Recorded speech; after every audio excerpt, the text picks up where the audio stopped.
ასე ვთქვათ, სტუმრის სტატუსით იყო გუგა სიხარულიძე და მე ზუსტად ვიცი, რომ მაყურებელიც ძალიან კმაყოფილი იყო და ბედნიერი ინფორმაციით, რომელიც მაშინ მიიღო და მე ხა უფრო ბედნიერი ვარ და ვიცი, რომ თქვენც ასე იქნებით, როდესაც წარვადგენთ, რომ ჩვენი თანაწამყვანია ბატონი გუგა სიხარულიძე და ყოველ შაბათს იქნება ხოლმე ჩემთან და ბექასთან ერთად და ალბათ უხვდებით ხო, რომ მნიშვნელოვან თემებზე ვისაუბრებთ ხოლმე, ისეთ თემებზე, რომელიც ნებისმიერი ადამიანისთვის დღევანდელობაში არის აუცილებელი რომ გარკვეული რაღაცები იცოდეს და ასე ვთქვათ, მინიმალურ დონეზე მაინც შეეძლოს გარკვეულად შეფასებას სხვადასხვა მდგომარეობის თუ ასე შემდეგ და რაღაცა თან მნიშვნელოვანია ის რომ ჩვენ ამ ეთერიდან ყოველთვის ვცდილობთ რომ რაღაცა სტიგმები დავანგრიოთ ხოლმე და აი ამ ნაწილშიც ბატონ გუგასთან ერთად ვეცდებით ამას. და ამ ჩვენ როდესაც ბატონ გუგა იყო ჩვენი სტუმარი წინა კვირას მე მგონი ხო თუ შაბათს. მაშინ მახსოვს რომ ძალიან კარგი გამოხმაურება მოხდა ჩემს სამეგობროშიც. და ბევრმა თქვა რომ ძალიან მიყვარს ეს კაცი და როგორი ჭკვიანია და როგორ საინტერესო რაღაცებს ამბობს და მოკლედ ძალიან კარგი ფიდბექი მოვიდა რა. კი. მე მაგიტო ვთქვი რომ ხა ბედნიერი იქნება ჩემნაირად. და ჩვენც მაშინ აღფრთოვანებულები ვიყავით, იმიტომ რომ ისე შევედით რაღაცნაირად ლაპარაკის მუღამში, რომ საერთოდ დაგვავიწყდა ხო, რომ ვიყავით ეთერში, ხო? და ეს მაშინ გვემართება, როდესაც არის საინტერესო საუბარი. რა თქმა უნდა. ხო და მოკლედ მეც აღარ გავაგზელებთ მე და ბექა, მოგესალმებით ბატონ გუგა კიდევ ერთხელ, მართლა ძალიან მიხარია, რომ ჩვენთან ერთად ხართ და ჩვენ გუნდს შემოუერთდით, იმიტომ რომ მნიშვნელოვანია ამ თემებზე საუბარი საჯაროდ. და რომ გითხრათ, აი რაზე ვილაპარაკებთ ამ რუბრიკის ფარგლებში. მე ძალიან მოხარული ვარ, რომ ასე ძალიან საინტერესო რუბრიკა კეთდება თქვენს ტელევიზიაში, იმიტომ რომ ეს ასეთი სახით, ასეთი ფორმით მოგვეცემა გაცილებით მეტი შესაძლებლობა, რომ უფრო წყობრად, სწორად დაგეგმილად, ეტაპობრივად დინამიკაში მივაწოდოთ ჩვენს ტელემაყურებელს ის საჭირო ინფორმაცია, საინტერესო ინფორმაცია, რომელიც მათ ცოდვასაც აამაღლებს და შესაბამისად მათ დაეხმარება, რომ გარკვეული პრობლემის შემთხვევაში ბევრად უკეთესად მოახდინა. და ტელესივრცეში დეფიციტურია თან ამ საკითხებზე ლაპარაკი. საჯაროთაც ზოგადად, იმიტომ რომ რაღაცნაირად აი თითქოს ბოლო პერიოდში აღარ, მაგრამ მაინც ადამიანებს აი როცა ეს თქვა ფსიქიატრი, ანუ შინდებიან ამაზე და თან აი ვინც მაგალითად ვისაც სჭირდება თქვა აი ამ მომსახურებას იღებს, რაღაცნაირად საჯაროდერიდება ბევრს ამის თქმა, იმიტომ რომ რაღაცა ჩვენ ქვეყანაში ხო სტიგმატიზირებულია რა ეს ყველაფერი და მგონია რომ ესეც უნდა დაუწყობს ამას ხელს თქვენი აზრით და როგორ შეიძლება ამას ვებრძოლოთ? ეს არის ალბათ ერთ-ერთი ყველაზე მნიშვნელოვანი საკითხი და სწორია, როდესაც ჩვენ გადავწყვიტეთ რომ ზუსტად ამ საკითხზე მსჯელობით დაგვეწყო ჩვენი პირველი ასე ვთქვათ გადაცემა და რა მინდა ვთქვა, სტიგმა ზოგადად არ არსებობს ხოლმე ფსიქიკური პრობლემის მიმართ, სტიგმა არსებობს ნებისმიერი სამედიცინო პრობლემის მიმართ და ჩვენ თუ გავიხსენებთ ჩვენ თავზე ან ჩვენ ახლობელ ადამიანებზე, გვექნება ბევრი შემთხვევა, რომ სხვა ფიზიკური, ანუ სომატური დაავადების დროს ძალიან ხშირად თავს ვარიდებთ ხოლმე ექიმთან მიმართვას, ელემენტარულად შეიძლება სტომატოლოგთან, გასტროენტეროლოგთან, ან კარდიოლოგთან ან შემდეგ. ფსიქიკის შემთხვევაში ეს სტიგმა არის გაცილებით უფრო მაღალი, შეგვიძლია ვთქვათ, რომ რამოდენიმეჯერ მაღალი, ვიდრე ფიზიკური დაავადებების შემთხვევაში და რატომ? ეს ძალიან საინტერესოა, იმიტომ რომ ხშირად ფსიქიკური პრობლემა ადამიანს რომელსაც აწუხებს, ასოცირდება მის პიროვნებასთან. სისუსტესთან, რომ აი პირობითად ვთქვათ, მე მაქვს პრობლემა და მე გუგა სიხარულიძე აღვიქვა, რომ აი ეს პრობლემა, რაც მაქვს ფოთითი პრობლემა, დეპრესია არ აქვს მნიშვნელობა, არის რაღაცნაირად ჩემი სისუსტე, იმიტომ რომ ხშირ შემთხვევაში ანუ ფსიქიკური პრობლემა პირდაპირ ანუ ჩვენი აზროვნების ის არის ხო ჩვენ იმას ეხება ხო ამიტომ რაღაცნაირად ძალიან ადვილად იდენტიფიცირდება ჩვენ პიროვნებასთან ჩვენ მესთან ამიტომ რადგანაც აღვქვათ რომ ეს არის რაღაცა სისუსტე ჭალებში შესაბამისად კიდევ უფრო გვიჭირს ნაბიჯის გადადგმა, რომ და ახლა რაღაც გაშიშვლებასთან თითქოს ხო, რომ არა მარტო მიმართოთ ექიმს, არამედ საერთოდ ამ პრობლემაზე რომ ვაღიაროთ, თქვა, თუნდაც ოჯახის წევრებს გავამხილოთ და არა მარტო ოჯახის წევრებს ან საჯაროდ, არამედ ჩვენ თავსაც რომ გამოვუტყდეთ ხოლმე, ხშირ შემთხვევაში ესე ძალიან რთულია. ნამდვილად. ამიტომ ზუსტად ამის ახსნა, რომ არანაირი კავშირი არ აქვს ფსიქიკურ პრობლემას ჩვენ პიროვნულ სიძლიერესთან ან სისუსტესთან, ეს არის ძალიან მნიშვნელოვანი. იმიტომ რომ ეს არის ჩვეულებრივი დაავადება, ჩვენ ფსიქიკას გარდა ესეთი აბსტრაქტული წარმოსახვითი ფენომენისა აქვს ძალიან მატერიალური კონკრეტული ორგანო ჩვენს სხეულში, რომელიც განკარგავს ჩვენი ფსიქიკის სწორად მართვას, ხო, ეს არის ტვინი. და ისევე როგორც შეიძლება რა თქვა პირობითად ჩვენმა კუჭმა ღვიძლმა ან ნებისმიერმა ორგანოს ფუნქციონირება ამა თუ იმ დოზით დაირღოს, ასევე შეიძლება დაირღოს ის ქიმიური პროცესები და ფიზიოლოგიური პროცესები ტვინში. შესაბამისად, თუ ტვინში მოხდება ასეთი ტიპის დარღვევა, იწვევს შესაბამის ცვლილებებს და ფსიქიკის შემთხვევაში და გამოვლინდება ეს ამ შემთხვევაში ფსიქიკური ფენომენებით. ანუ ხასიათი და განწყობა შეიძლება პირდაპირ კავშირში იყოს იმ ქიმიურ პროცესებთან, რომელიც ტვინის რაღაც კონკრეტულ უბანში მიმდინარეობს. ყოველთვის ეგრეა, კი ბატონო.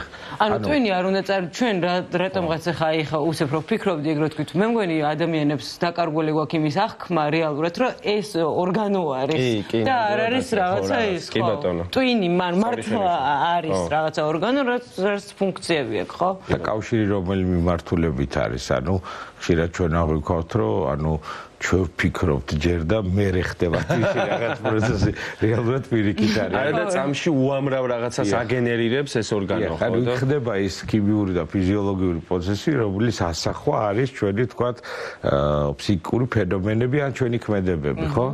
იმ ქიმიური პროცესი. ამიტომ რეალურად ადამიანის ზოგადად პიროვნების სისუსტეა სიძლიერე არა იმით გამოისახება რა აწუხებს ადამიანს, არამედ რამდენად ეს ადამიანი ბრძოლის უნარიანია და იბრძვის ნებისმიერი ჯანმრთელობის პრობლემის მოსაგვარებლად, ხო?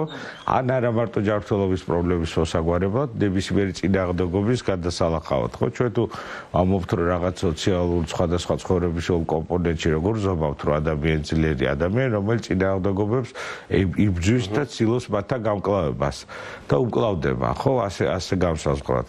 და რატოა განსხვავება მაშინ ფსიქიკასთან მიმართებაში? არანაირი სხვაობა არ აქვს. პირიქით ადამიანს რომელსაც აქვს პრობლემა ტვინში გარკვეული ფიზიოლოგიური პროცესის გამო, რომელიც მერე ცალკე უნდა გავშალოთ, რომ კიდე ძალიან ბევრმა ფაქტორმა შეიძლება დაარღვიოს. ეს შეიძლება იყოს გენეტიკური ფაქტორები, ეს შეიძლება იყოს სხვადასხვა ქიმიური ფაქტორები და მათ შორის რა თქმა უნდა, ეს შეიძლება იყოს სტრესი. ნებისმიერი ამ ფაქტორით არსებული დარღვევა, რომელიც ჩვენ გვიქმნის დისკომფორტს და ჩვენს ფსიქოლოგიურ კეთილდღეობას არღვევს, ჩვენ და შევეცადოთ რომ ეს მოაწესრიგოთ, იმიტომ რომ გარდა სუბიექტური კეთილდღეობისა და ფსიქოლოგიური კეთილდღეობისა, ფსიქოლოგიური კეთილდღეობა არის ერთ-ერთი უმნიშვნელოვანესი კომპონენტი ზოგადად ჩვენ ცხოვრების ხარისხსა და კეთილდღეობასთან მიმართებაში. უკვე ფსიქიკის არასტაბილურობა პირდაპირ გავლენას პოვებს ნებისმიერ სხვა ჩვენ სოციალურ ასპექტზე. ანუ რაღაცნაირად ეს ნაწილი ჩვენი საუბრის რო შევაჯამოთ, გამოდის ესე რომ ფეხი რო ვიღრძო პირობითად და მივდივარ ექიმთან. დაახლოებით ესეთი ამბავია, როდესაც მივდივარ ექიმთან, ვთქვათ, რაღაცა მაგალითად შფოთვის გამო და ასე შემდეგ და ასე შემდეგ, იმდენად რამდენადაც ის არის დაკავშირებული ქიმიურ და ბიოლოგიურ პროცესებთან, ხო, რომელიც ჩვენს ხელში მიმდინარეობს. ხო, რაღაცა დააკლდა, შეიძლება ჩვენს ორგანიზმს, რაღაც კონკრეტული ნივთიერება და ეს ნივთიერება შეიძლება რომ აღვადგინოთ, უნდა აღვადგინოთ, ხო, რაღაცა მედიკამენტოზური მკურნალობით, შემოდის ფარმაკოლოგია, წამლები და ასე შემდეგ, ხო? ხშირად არის ხოლმე შემთხვევები, როდესაც ესეთი ჩარევაა საჭირო, ვთქვათ, მედიკამენტოზური თუ არის ხოლმე შემთხვევები, როდესაც მხოლოდ აი თერაპიული საუბრები და ასე შემდეგ. კითხვა ძალიან საინტერესოა და ეს თემაც ალბათ კარგია რომ გავშალოთ. დგას ხოლმე მეორე საკითხი, რა ტიპის დარღვევის შემთხვევაში, რა სიმძიმის ან რა ფორმის დარღვევის შემთხვევაში, რა ტიპის ჩარევა უპირატესი და ხშირად ეს დაყოფა ხდება ხოლმე საკმაოდ არასწორად. აღიქმება, რომ მაგალითად მედიკამენტოზური ჩარევა ხდება ხოლმე და ხოლმე უნდა მოხდეს მაშინ, როდესაც პრობლემა არის უფრო მძიმე. რეალურად მეც ხშირად მსმენია ესე რომ ეს ხო, რეალურად ეს თვითაყოფა არ არის სწორი. იმიტომ რომ თუ უკვე არსებობს გარდამავალი პრობლემა და არსებობს უკვე ჩამოყალიბებული სამედიცინო პრობლემა, ხო ესეა? გარდამავალი პრობლემა ფიზიკურად რო ავიღოთ, თქვათ ეს შეიძლება იყოს რაღაცა ფიზიკური ზიანი მოგვადგა, გვაქვს ტკივილი, მაგრამ ეს ტკივილი არის გარდამავალი, ხო? ანუ თქვათ დაჟეჟილობამ გაიარა, ტკივილმა გაიარა. ასეთ შემთხვევაში რა იქაც ფიზიკური პრობლემის შემთხვევაში სპეციალიზირებული ჩარევა არ არის საჭირო, ხო? თქვათ იგივე მარტივირუსული ინფექციაზე ჩვენ რაღაც განსაკუთრებულ ჩარევას სამედიცინოს ხო არ ვახდეთ, იმიტომ რომ ლოგიკურად ეს ვიცით რომ გარდამავალია, ზუსტად იგივეა ფსიქიკასთან მიმართებაში.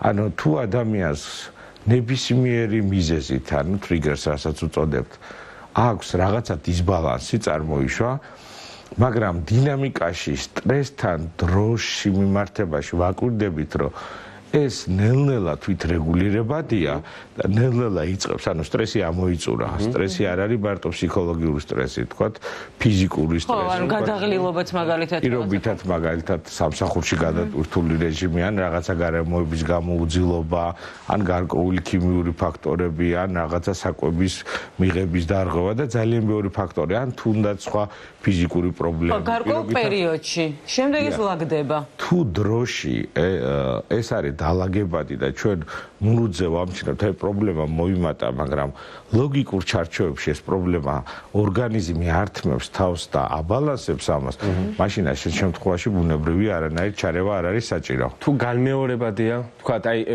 მიილია ეს რაღაცა და მე ისე ვიჩენს თავს. ასე ახლა გადავიდეთ ამ საკითხებზე, რა შემთხვევაში უნდა იყოს. უყურეთ, ზოგადად ჯანმრთელობის ჩვენი ორგანიზმი, აი პირობითად ავიღოთ ძალიან გვიყვარს ჩვენი იმუნიტეტზე საუბარი, ხო, ძალიან ამ კოვიდის თემა ხო საერთოდ და 1000 კონსპირაციას უწყობს ხელს. დელიფსოფლია იმუნოლოგები გაგხადა, ასე ვთქვათ, ნახევრად, ხო? ანუ ჩვენი იმუნიტეტი, ჩვენ რო გონია, რომ ვთქვათ, არაფერი იმ წუთას არ გვაწუხებს, ეს არის მუდმივ ბრძოლაში. და ესე არ არის, რომ რაღაცა ჩვენ რო არ ვავლენთ რაღაცა იმუნურ რეაქციას, თქვა სიცხე არ გვაქვს, ანასი არ გვაქვს, რომ ამ წუთას ჩვენი იმუნიტეტი არის გაჩერებული და ის არ გვჭირდება და პასიურ მდგომარეობაში არა. ჩვენი იმუნიტეტით მუდმივად იბრძვის, იმიტომ რომ უამრავ გამოწვევას ის უმკლავდება, მაგრამ როდესაც ამ მიზეზების გამოწვევების სიმძაფრე მეტია, ზოგჯერ ის ვერ ართმევს თავს და გამოვლინდება უფრო მძაფრად. მაგალითად, გვაქვს სიცხე გარკვეული ტიპის ვირუსული ინფექციების დროს, მაგრამ ჩვენ ხო შეიძლება რომ ძალიან ბევრი ვირუსი გადავიტანოთ ისე რომ საერთოდ არ სიცხე ხონდა და ვერც მივხვდეთ. ანუ კლინიკურად არ გამომჟღავნდეს, ხო ესეა? იმიტომ რომ იმუნურმა სისტემამ მასთან ბრძოლა მოახდინა ძალიან ნადულად. ფსიქიკაშიც ასევეა, ხო? ჩვენ შეიძლება ქონდეს, მოდი ავიღოთ სტრესი, უამრავი სტრეს ფაქტორი, მაგრამ ისე რომ ვერც მივხვდეთ, ჩვენმა ფსიქიკამ ეს ავტომატურად დაალაგოს. თქვათ რაღაცაზე მქონა დღესდილით სტრესი, მოიხსნა სტრესი, შუა დღეს აღარ არის, ქონდა ამაზე ადეკვატური რეაქცია, ავღელდით, ავშფოთდით, მაგრამ სტრესი მოიხსნა და ჩვენ იმ დღეს უკვე საღამოს სტრესი არ გვაქვს. ეს არის ჩვეულებრივი ფიზიოლოგიური პროცესი, ბუნებრივი ფსიქიკის მარეგულირებული ჩვენი ყოველდღიურობის ნაწილი. კი ბატონო. ჩვენი ყოველდღიურობის ნაწილი და ეს ასე უნდა იყოს. ანუ, როდესაც არის ასაღელოებელი, ჩვენ უნდა ავღელდეთ, როდესაც არის მოსაწყენი, უნდა მოვიწყინოთ და როდესაც რაღაცა სასიხარულოა, შესაბამისი ემოცია უნდა გქონდეს. უბრალოდ ეს რამდენად სწორად იმართება, ამაშია საქმე. აი, როდესაც უკვე ამის მართვა დარღვეულია, აი რაღაცა ესე ვთქვათ, სტრესით დაეჯახა, რაღაცა დისბალანსი გამოიწვია, ეს თავისით უნდა გასწორდა, საერთოდ თუ ვერ გასწორდა და ისე ვაგდარჩა, ეს დისბალანსი, ეს არის უკვე პრობლემა. ეს ნიშნავსო, ჩვენი ფსიქიკის იმუნიტეტი ვერ მუშაობს, დაქვეითებულია. კი ბატონო. ან იმიტომ, რომ კონკრეტული სტრესორი იყო ძლიერი, ან იმიტომ, რომ სტრესორი იყო ხშირი და ხანგრძლივი, ან იმიტომ რომ უბრალოდ ჩვენი ეს მაკომპენსირებელი მექანიზმი გამოიფიტა რაღაცა კიდე დამატებითი სხვა გარემოებების გამო და ის ვერ ახდენს ბალანსს. აი უკვე ასეთ შემთხვევაში უკვე ბუნებრივია ჩარევა საჭირო. რაც შეეხება მიუბრუნდები წეგან დასმულ კითხვას, რომ თუ გვიმეორდება რა უნდა ვქნათ. გააჩნია რა მიზეზი და რამდენი ხანი გვიმეორდება. ანუ ჩვენ თუ სტრეს ფაქტორი გვაქვს შედარებით ხშირად რეაგირებთ, მალე ხდება ამის დაბალანსება. უბრალოდ პირობითად კვირაში ერთხელ სტრეს ფაქტორი მეორდება, მაგრამ ჩვენი ორგანიზმი ეს ასე თქვა რეაგირება დაბალანსების საკითხის სწორ მიმართებაშია მასთან, ხო? მაშინ ასეთ შემთხვევაში ჩარევა არ არის საჭირო. აი თუ რაღაც ატრიგერებს თქვა პირობითად. ატრიგერებს, მაგრამ რამდენად მე ბალანსდება. აჰა. ხო? ანუ ხო არის რაღაცა ძლიერი სტრესორი, რომელზეც გვინდა არ გვინდა ყველა ადამიანს უნდა ქონდეს ბუნებრივი რეაქცია. ანუ ასე იწოდება ეს, რომ არაადეკვატურ გამღიზიანებაზე ორგანიზმის ადეკვატური რეაქცია. მაგალითად, ახლობელი ადამიანის გარდაცვალება. ხო არ შეიძლება რომ ამაზე რეაქცია არ ქონდეს. ანუ ეს არის ბუნებრივი რეაქცია. უბრალოდ თუ მექანიზმი მოშლილია, ხშირად ხდება ისე, რომ სტრეს ფაქტორის ამოწურვის მიუხედავად პრობლემა გრძელდება. კი, ანუ აი ყოველდღიურობის ნაწილშიც რო ვთქვათ, ნახე, აი მაგალითად, აი ჩემ მაგალითზე რო ვთქვა, ყოველდღიურად რაღაცაზე, აი რაღაცაზე მაგალითად სამსახურში არ ვიცი რომ ნებისმიერ მაგალითს მოვიყვან, რაზეცა გაუბრაზებულ ვარ, ანუ ძალიან მძიმე რეაქცია მქონია და მე ნუ ემოციურად რაღაც პერიოდის განმავლობაში, ხო, აი ეს ვიყავი, ანუ კარგად არ ვიყავი, მაგრამ სადღაც რამდენიმე საათი რო გავიდა, ან მეორე დილა რომ მოვიდა, ეს დამშვიდა, ანუ მოვერიე. შეიძლება 2 და 3 დღე გავიდეს და რაღაცა ისეთ სიტუაცია შემექმნას ისევ ან გადაღებაზე, ან სადმე სადაც იგივენაირად მომიწიოს თქვათ აღელვება და ასე შემდეგ და კიდე რამდენიმე საათი ესე ვიყო, მაგრამ მაინც ვაბალანსებს, იმიტომ რომ ანუ მე რომ მშვიდდები და კარგად ვარ. ანუ ეს თუ არ არის პრობლემა, ანუ ვერევით რაღაცნაირად, ხო? მან კიდე უმნიშვნელოვანესი კომპონენტი შემოდის უკვე ანუ პიროვნების ფაქტორი, ანუ ხასიათობრივი თავისებურება. ხო, აი ეგეც კიდე. ანუ რა ტიპის, რომელი ტიპის ხასიათს მივეკუთვნები ჩვენ, ანუ ვართ მეტაჩვეულებრივ თუ არა ნაკლებად ჩვეულებრივ, იმიტომ რომ ეს რეაქციის ხარისხი შფოთვარი ადამიანის შემთხვევაში უფრო მეტი რეგისტრით არის დასაშვები, ვიდრე ნაკლებად შფოთვარი ადამიანის შემთხვევაში, ხო? თუ მე ხასიათობრივად პირობითად ნაკლებად შფოთვარი ვიყავი და თქვათ პირობითად n რაოდენობით რეაგირებდი და ბოლო პერიოდში ვამჩნევ რომ ჩემი რეაგირების ხარისხი 2-ჯერ 3-ჯერ ან 10-ჯერ გაზრდილია, ეს უკვე ჩემთვის ნორმა არ არის. მაგრამ ჩემთვის შეიძლება ნორმა იყოს, თქვათ, ვინც მშფოთვარი შეიძლება ნორმა იყოს. ინდივიდუალური. ხო, ანუ იმ ჩვენთვის დადგენილი ნორმა რაც არის, ესეც კიდე ძალიან მნიშვნელოვანია.